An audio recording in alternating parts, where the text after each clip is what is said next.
Live from the Republican National Convention in Milwaukee, Wisconsin, here's Sid Rosenberg.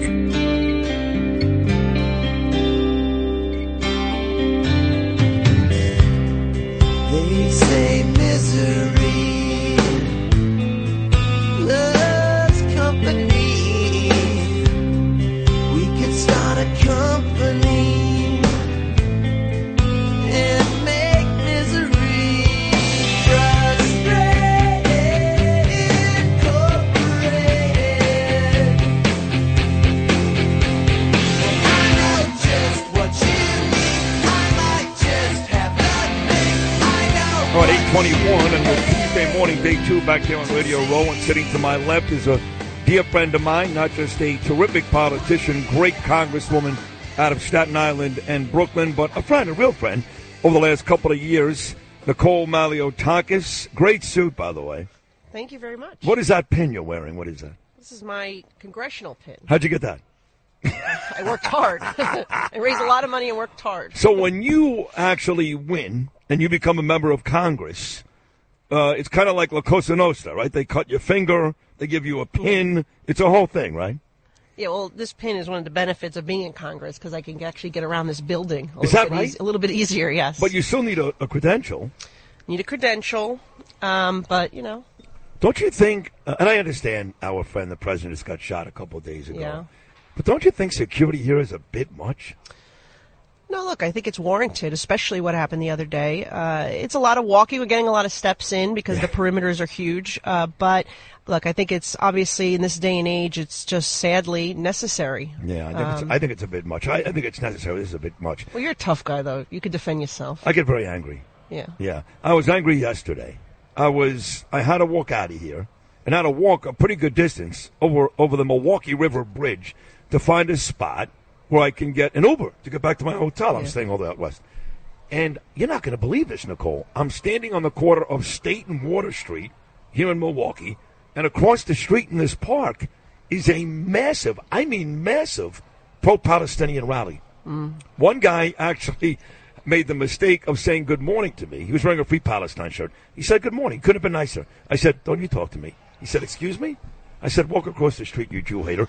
And I didn't really, I didn't threaten him. He still called Secret Service on me.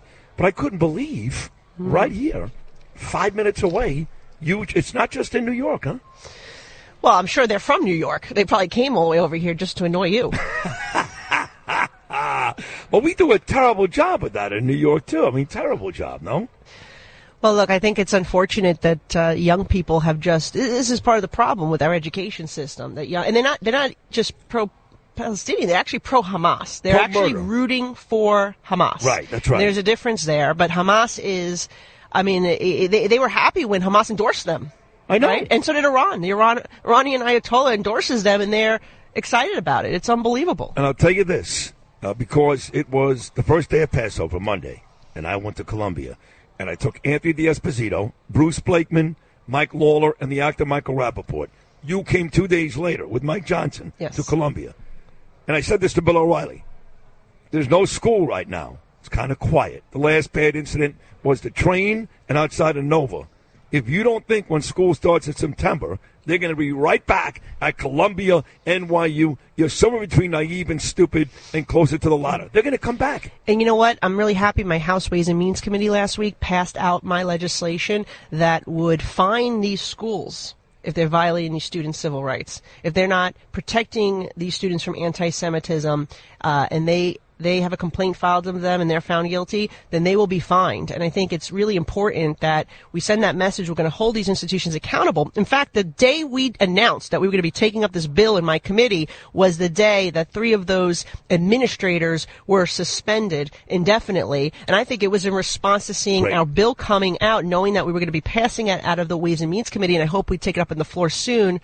I'm really happy to work with Elise Stefanik on that, and it's a good bill, and we need to get it done. It's a great bill. I know you guys were also working on defunding these universities, public and or private. Where's that? Yeah, well, we have a couple of pieces of legislation that we're working on. One of my other bills would actually strip visas from foreign students who participate in these anti-Semitic activities. And, that one's moving along. I think the speaker is interested in doing something along those lines, whether it's going to be my bill or somebody else's. We'll see the details.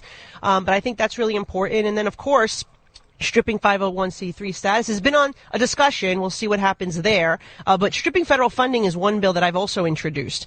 Gives a mechanism for the Secretary of Education to move forward and strip them if they don't hold these professors and student organizations accountable. Professors are a big problem, too, the alumni, too, which is professors.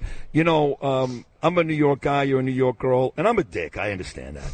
So, like, Mike Johnson shows up yesterday. He's the House Speaker. He's a speaker for everybody. But for some reason, I think he only cares about me and us in New York. And I've been with Mike when he's been with you guys, our New York delegation, if you will. And it's probably just me. I just admitted it. But I feel like for some reason, he really likes us. Like you guys. He really likes you guys. Am I getting carried away, or is that true? No, look, I think he's been a good speaker for the members of New York. He is somebody who, listens to our concerns. He's from Louisiana, so we had to work on him a little bit. But I think that he really he loves Anthony D'Esposito, though. He does. He loves Anthony. He loves to do an impression of Anthony D'Esposito and his tough guy, cop mentality, which is a lot of fun. But look, I think he's been to New York quite a bit supporting the members, who are the more vulnerable members like Mike Lawler and Anthony D'Esposito and others. And we give him a lot of credit for that because he's just, he's new to the job. He's got a lot of places to go around the country to meet people and do things. And he's spending quite a bit of time in New York helping our members to make sure, because he understands that New York is the majority. He understands that these seats that we flipped, mine included, which we flipped in 2020, need to be held if we are going to keep the majority, hopefully expand the majority in November. Well, how do you feel about that? You got Mark Molinaro. He's another one up in Hudson County. You mentioned Lawler. I think Lawler wins. I think that D'Esposito is going to kill Laura Gillum. But as a whole, how do you feel about retaining seats and adding seats? Something you've been right about for years. Well, I feel good about it. Obviously, when we won that lawsuit, when they tried to gerrymander me into Park Slope, when we won that lawsuit and they threw the entire map out and we got a fair, independently drawn map by a special master, that made all the difference in the world. We know in New York that if we have competitive districts drawn, that Republicans will win, especially right now because the Democrats have just destroyed New York with their wanting to spend billions of our dollars to house illegal immigrants who are committing crimes. Remember, people are arrested for committing a crime, and they're going back to the hotel that you and I are paying for. Unbelievable. It's ridiculous. It is. And they're getting more in services than our poor seniors who are living on Social Security. And that's something that story needs to get out there, and people need to hear it because it's unconscionable what they're doing to the taxpayers in New York. And of course, my nemesis over there in Brooklyn, Justin Brannan, just voted to increase the property taxes again, increasing the property tax levy once more as the finance chairman of the New York City Council. So people who are upset should express their views to Justin Brannan for increasing our property taxes because he says one thing and then he goes in the council chamber and votes a different way. Is he still considering running against you at some point? Well, no, he didn't have the balls. Yeah, well, good. Yeah. I'm glad you said it. He didn't. He didn't have it to run. So, he's whatever. I mean, honestly, look, I think the people of this district would reject somebody like Justin Brannan. So do I. Yes. Overwhelmingly, which is why he didn't run. I mean, he voted to defund the police. Right. He voted. He doesn't want to change the sanctuary status of New York. He doesn't want to deport people who are committing crimes. Instead, he increased the property taxes once again to help give more billions of dollars to house these criminals in these shelters. It's unbelievable. I know you got another interview to do, but you have to stick around because I want to get your opinion on J.D. Vance and Donald Trump, but I got to get the opening bell report. So I'm going back to Noam in New York City. He'll get us the opening bell. Then a few more minutes with my friend Congresswoman Nicole Malliotakis. Her thoughts on J.D. Vance and Donald Trump. Noam, take it away. We'll create the cure. We made the disease frustrated, incorporated. Frustrated, incorporated. Well, I know just what you need. I might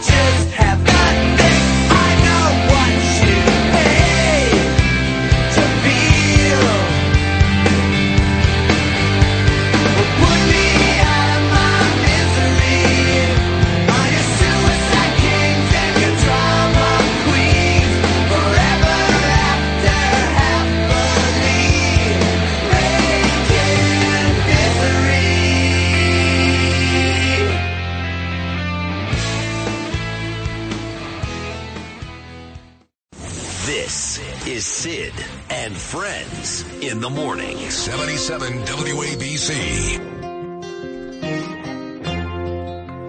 Oh, this is a great song. I used to love Harry Chapin. And I think you told me early today that today is a significant day for Harry Chapin. Is it his birthday? Did he die today, Lou? Which one was that? He passed away today. He died today. That 1981. horrible car accident. Yes, there was a car accident. Exactly. Yeah. I think it was over 40 years ago already. 81? Oh, my God. Really? That means he's dead for 43 years, Harry Chapin. My God.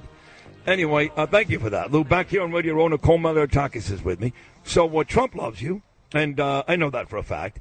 You were very big in Wildwood, New Jersey with Donald Trump, and he was out there last night. He walked out to a raucous crowd. But before that, or I should say after that, the union leader for the Teamsters was speaking, one of the big speakers last night, and he mentioned you. How big was that? That was awesome. It was actually really awesome, especially coming from Staten Island and representing Southern Brooklyn as well, where we have such a huge union presence. My father was a union member for so many years, working for the Hotel Motel Trades Council, and it was really cool to get that type of shout out. And it just shows you the inroads between Republicans and the unions. How much, we're the job creators. That's the bottom line. They know that. They know that. Yes. We're the ones creating the jobs. President Trump was the one that created the jobs, brought unemployment down for African Americans, for Hispanics, and that was, I think, huge last night that he spoke. Were you upset that he also mentioned Mike Lawler as well? Yeah, well, I'm just glad that he mentioned my name first. Yes, he did. He mentioned you first. Last night was a big deal for you and a big deal for J.D. Vance as well. I did speak to one of our mutual friends, who remain no name now, and this person said to me that I like J.D. Vance, but in New York, because of his stance on abortion and because of his stance on some of the other social issues, it doesn't work for us in New York. He's going to hurt us in New York. Is that an overstatement or somewhat right? No, I don't think it's going to, because he's evolving his positions on a lot of these things. I mean, he also did not like President Trump, but he's aligned himself more with... He called him the American version of Hitler. Which is terrible, right? But I mean, yes. But I think J.D. Vance he's young. He's a good communicator. I think he can reach out to the young people. He's from a swing state of Ohio. He has a real amazing story to share with the American people about how he grew up with his grandparents because his mother had an addiction and his father left them at a very young age. So that's something that can resonate, I think, with too many, sadly, Americans across the country. And I just think he'll be an inspiration, particularly for young people who may be coming from that similar background. So I think J.D. Vance, and I spent a lot of time with J.D. actually when we were sitting next to each other in court when we went to the sham trial of President Trump, and so I got to know him there, and he's a good guy. I think he's going to be an asset to the ticket. What were you doing on Saturday when Trump got shot? Well, I was with one of my colleagues, actually, and it was really just shocking. My mother sent me a text message saying, President Trump... Your mother's a nice lady, by the way. Well, my mother usually is filled with bad information, so when she texts me, I really kind of don't really pay attention, but when I saw it, she goes, oh my God, President Trump was shot. And I thought that maybe this was misinformation, but certainly I went and turned on Fox News, and I saw just unbelievable and tragic and sad, and it shows you what look, for 9 years... They have tried to destroy this man personally, professionally, financially, everything from whenever he came down that escalator, all the lies, all the misinformation, the sham impeachment, these ridiculous indictments. They tried to kick him off the ballot. They tried to put him in jail. And now, as a result, somebody tried to shoot him. And just days before, President Biden said... They did shoot him. They tried to kill him, yeah. That's right. Yeah. Somebody tried to assassinate him. And days before, the President... Biden was saying, put him in the bullseye. Yeah. So, I mean, that type of rhetoric is really what led to this moment. And it's really sad how far the Democrats have gone to destroy this individual. But I think it's made him stronger. When he got up, it was so inspiring, man. It was just so awesome. I mean, this is this is the courageous, defiant, fearless leader that we need in this country and that the world needs to lead in peace through strength. So in the final 10 seconds, very important question comes from one of our listeners, John Tobacco. You know John Tobacco. Yeah. He said, is Donald Trump, when he wins, is he going to make Nicole the ambassador for Greece? Look, I know John would love to get rid of me just so he can run probably for the seat, right? Or Kara, somebody, I don't know. Well, we'll see what President Trump does, but I'll tell you, I'm real excited to actually serve with a Republican president for once. It would be so amazing to not have to kill myself to try to stop everything, but instead to move forward with this positive agenda to actually be able to secure the border, restore our economy, and lower our gas prices, lower the interest rates for Americans that could actually buy a home again and achieve the American dream and pay their credit card bills. I just would love to serve. I always wanted to be in the majority. I was always in the minority my whole life. And I'm finally in the majority, and I've got this terrible president who's destructive, and Schumer. So we gotta change that. Hopefully we'll come back with a Republican Senate and President Trump, and we will be able to do amazing things for this country, and I look forward to being a part of that. Well, you did an amazing job on this show this morning, so thank you. It's always great to see you. Maybe they'll make me White House press secretary. That would be a great job. Would you want that job? I would love to fight with the media every day and do it in a New York way, New York style. I think Trump would like that. I think so, too. But you're going to have to go up against me because I want the same job. Well, I'll make sure you at least get your questions. You could be on the top of the list every day for your questions. And every once in a while when you're on vacation, I can fill in for you, yeah, that'd be good. Actually, I changed my mind. They really should make you White House press secretary. That would be great. You thought Sean Spicer was fun. Oh, no. This would be This would be amazing. Yeah, good to see you. You would be a bouncer, too. You just, pick them up and throw them out. There would be some physical, some physical as well. You all great job today. Enjoy the rest of the weekend. Congrats on everything you're doing, Nicole. Thank you so much. Great to be with you. Thank you. You too. That's our great Congresswoman out of Staten Island and Brooklyn. She really is terrific. My friend Nicole Malliotakis. Go get him. Tell him why New York's the best, Nicole. Go get him.